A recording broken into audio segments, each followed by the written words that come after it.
বাফুফের কাঠগড়ায় coach Javier Cabrera. Bangladesh football দলের প্রধান কোচ হ্যাভিয়ের কাবরেরাকে এবার বাফুফের কাঠগড়ায় দাঁড় করানো হয়েছে।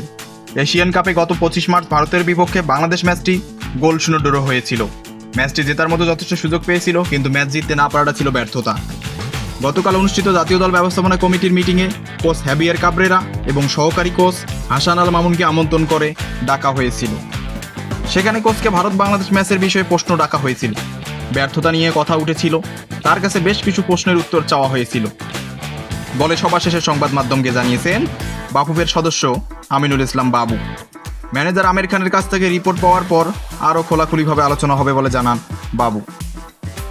আগামী 10 জুন দ্বিতীয় ম্যাচ ঢাকায় সিঙ্গাপুরের বিপক্ষে, সেই ম্যাচ নিয়ে কী পরিকল্পনা করছেন কোচ সেটিও জানতে চাওয়া হয় সেই মিটিংয়ে। ইতালির চতুর্থ বিভাগে খেলা ফুটবলার বাংলাদেশি বংশোদ্ভূত ফাহমিদুল ইসলামকে জাতীয় দলে নেওয়া যায় কিনা বাবুকে মত দিয়েছে। কোচ সবাই কি জানিয়েছেন? বাবু বলেন, ফাহমিদুলকে নেওয়ার ব্যাপারে কোচ পজিটিভ। কোচ জানিয়েছেন ফাহমিদুল ইয়াং ফুটবলার। ফাহমিদুল ইস্যুতে বাফুফের আরেক সদস্য ইকবাল হোসেন জানিয়েছেন, কোচ নাকি বলছেন ফাহমিদুল খেলতে পারে, তাকে ডাকা হতে পারে, সে অনূর্ধ্ব 23 দলেও খেলতে পারবে, সুযোগ আছে। ইকবাল জানিয়েছেন 31 এপ্রিল ন্যাশনাল টিম কল করা হবে, সেখানে ফাহমিদুলকে ডাকা হবে। ফাহমিদুলকে সিঙ্গাপুরের বিপক্ষে ডাকা হবে কিনা সেটা আদৌ পরিষ্কার নয়। যারা সবাই কথা বলেছেন তারা নিজের সামনে না এসে আমিনুল ইসলাম বাবুকে সংবাদ মাধ্যমে কথা বলতে পাঠিয়েছেন, কিন্তু তিনি পরিষ্কার করে বলতে পারেননি। তার কথায় মনে হয়েছে বাফুফে ফাহমিদুলকে জাতীয় দলে ডাকতে বলেছেন। প্রশ্ন উঠছে, বাফুফে এমন কথা বলে বিতর্কে জড়াবেন কেন? বিষয়টি নির্ভর করছে কোচের উপর। জাতীয় দলে বসুন্ধরা কিংসের গোলকিপিং কোচ নুরুজ্জামান নয়ন একই সঙ্গে জাতীয় দলেও রয়েছেন। দেশে এত ভালো ভালো গোলরক্ষক কোচ থাকার পরেও তার কাজ করার সুযোগ পান না, অথচ ক্লাবের কোচ এসে জাতীয় দলেও চাকরি করেছেন।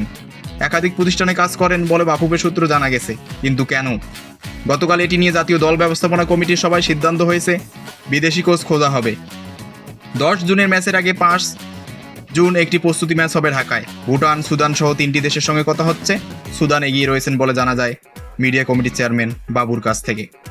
তো আপনাদের কি মনে হয়, কোচ হ্যাভিয়ের কাবরেরাকে ফাহমিদুল ইসলামকে আগামী ম্যাচের জন্য দলে নেবে, নাকি তাকে নিয়ে আবারও খেলা হবে তামাশা, তাকে নিয়ে আবার শুরু হবে ফুটবলে নানা রকম কথাবার্তা?